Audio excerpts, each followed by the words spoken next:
စိုင်းဆရာကြီးဖေမိရဲ့နှလုံးသားအာဟာရယတ္တစာများပိုင်းလေးမှာပါတဲ့ဖေဖေရဲ့အစဉ်လားဆိုတဲ့စာပိုင်းလေးကိုဖတ်ပြမှာဖြစ်ပါတယ်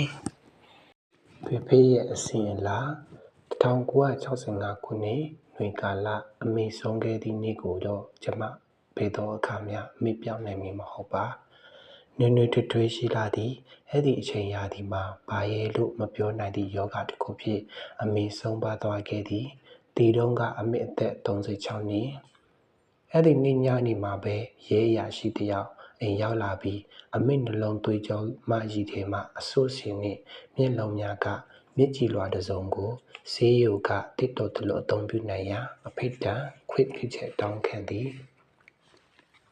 ကျမအကြီးအကျယ်အသိကမိသက်မိတယ်လို့ဖြစ်သွားသည်ဆရာဝန်တွေကအမေခန္ဓာကိုယ်ကိုခွဲစိတ်ဖြတ်တောက်ကသူတစ်ပါးတွေစီကိုဖျက်ဝေပေးခြင်းတဲ့လား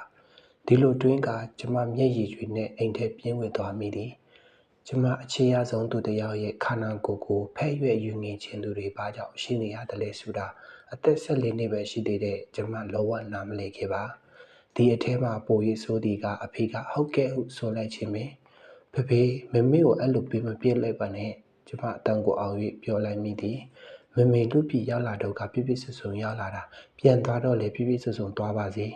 လင်တာသမီးဖေဖေကကျမပခုံးကိုဖက်ကချီနာစွာရှင်းပြသည်ကိုယ့်ရဲ့ခန္ဓာကိုယ်အစိတ်ပိုင်းဆိုတာလူတစ်ယောက်ပိတ်ကန်းလူထားနိုင်တဲ့အမြင့်မားဆုံးပစ္စည်းပဲကိုတည်ပြီးရဲ့နောက်မှာကိုကြောင့်တခြားသူလူသူတယောက်ရဲ့ဘဝထူးခြားပြောင်းလဲသွားအောင်လှုပ်ပေးနိုင်ခဲ့မယ်ဆိုရင်ကိုတည်ဆုံးရတာအချင်းကြီးအကျိုးမဲ့မဖြစ်ဘူးဆိုတဲ့အချက်ကိုဖေဖေနဲ့သမီးမေဟိုးအရင်ကတည်းကလက်ခံထားခဲ့ကြတယ်ဒီနောက်အဖေကသူတို့နှစ်ဦးစလုံးကိုအင်္ဂါအစိတ်ပိုင်းများလူရန်ကြရာဆုံးဖြတ်ခဲ့ကြဖို့အကြောင်းကိုဆက်၍ပြောပြသည်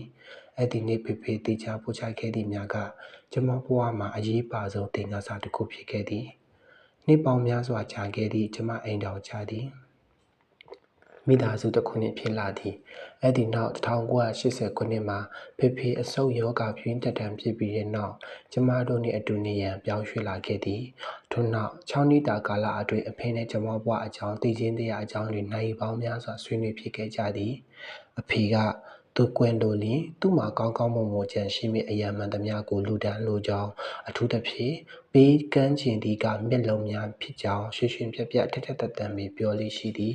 အမြင်အာရုံဆိုတာလူတစ်ယောက်ကအခြားလူတစ်ယောက်ကိုပေးနိုင်တဲ့အကြီးကျယ်မုံမြတ်ဆုံးလက်ဆောင်ပဲတမီးရဲ့ဟုဆိုက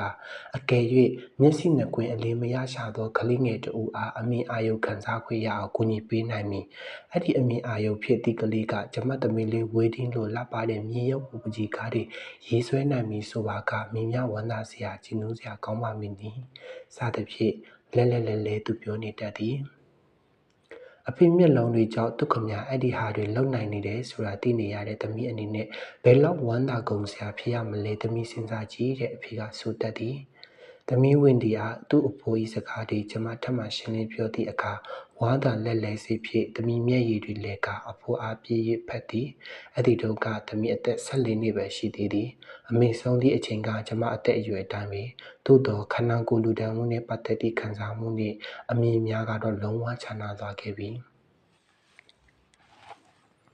1986 April 17 ရက်နေ့မှာအဖေဆုံးသည်အဖေဆန္ဒအတိုင်းအဖေမျက်လုံးအစုံကိုကျမတို့လူဒန်းသည်အဲ့ဒီနောက်3ရက်အကြာမှာဝင်ဒီကဆိုသည်မမေဘုံကြီးဆန္ဒအတိုင်းမမေလှုပ်ပေးခဲ့တဲ့ကိစ္စသမီးဂုဏ်ယူတယ်သမီးအတွက်တကယ်ပဲဂုဏ်ယူစရာဖြစ်လာသလားသမီးတကယ်ပေါ့မမေရဲ့မမေစဉ်းစားကြည့်လေမျက်စိမမြင်ပဲနေရတဲ့လူတစ်ယောက်ရဲ့အဖြစ်အဘယ်လောက်ဆိုလိုက်တယ်မလဲသမီးတော့သမီးတည်ရဘုံကြီးလို့ပဲသမီးမျက်လုံးတွေလူထဲချင်တယ်အဲ့ဒီအခိုက်မှာကျမတခုတိမြင်မိလိုက်သည်အဖေသည်မျက်လုံးတစ်စုံသာချမ်းသာရိပ်ခဲ့သည်မဟုတ်သမီးမျက်လုံးများမှာတောက်ပပကျမမြင်နေရသည့်မျက်တော်အလူဒါနအတွက်ဂုဏ်ယူတတ်တဲ့စိတ်ကလေးကိုလည်းအမွေပေးခဲ့သည်ဟုသောအချက်ပေ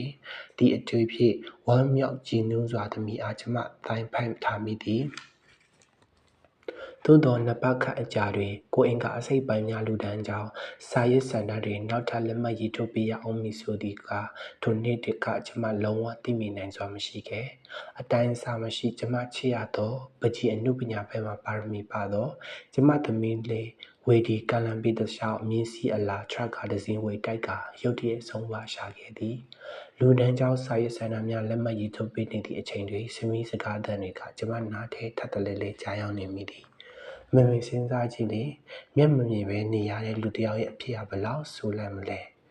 ဝင်းဒီကွယ်လွန်ပြီးရက်သပတ်3ခါအကြာတွင်အော်ရီကိုလာရေးမျက်ရှိပန်းမှအဆန်တစ်စောင်ကျမတို့ရသည်မစ္စတာနှင့်မစ္စစ်ရီဗာ့စ်ခင်ဗျာမျက်ကြည်လွှာအစားထိုးလဲလှယ်ကုသမှုများအောင်မြင်၍လူနှစ်ဦးဆက်ခုအလင်းရရှိသွားပြီဖြစ်ကြောင်းလူကြီးမင်းများထံအသိပေးအကြောင်းကြားအပ်ပါသည်၎င်းပုဂ္ဂိုလ်နှစ်ဦးသည်ဘဝကိုမြတ်နိုး၍လောကအလှပများကိုသူတစ်ပါးထံမျှဝေလိုစိတ်ပြေဝသောလူကြီးမင်းတို့သမီးလေးအားအမရစီမည့်သက်ရှိထင်ရှားအထိမ်းအမှတ်ပစ္စည်းများအဖြစ်တည်ရှိသွားကြမည်ဖြစ်ပါသည်စသဖြင့်စာနှင့်ရေးသားဖော်ပြထားသည်အကယ်၍သာဒီတိုင်းပြည်တနေရာအတွက်မျက်ကြည်လွှာအစားထိုးလဲလှယ်မှုခံယူရရှိသူတဦးသည်ငကိုမူလကမရှိခဲ့သည့်မြင်ချိန်စိတ်တွေဖြစ်ပေါ်ကာပကြီးပုံချမ်းတစ်ခုထိုင်၍ရေးချင်နေမိဆိုကသူ့အတွက်အမြင့်အာရုံကိုလူဒန်းပေးခဲ့သောသူသည်ဘယ်သူပဲဟူ၍ကျွန်မသိရပါမည်ဒါတင်မကရွှေဝါရောင်စပင်နှင့်ပြန်လက်မျက်လုံးပိုင်ရှင်မင်းလေးတယောက်သည်ပကြီးကားတွေဆက်လက်ရေးဆွဲနေစေဟု၍လည်းကျွန်မမှတ်ယူလိုက်မိဖြစ်ပါသည်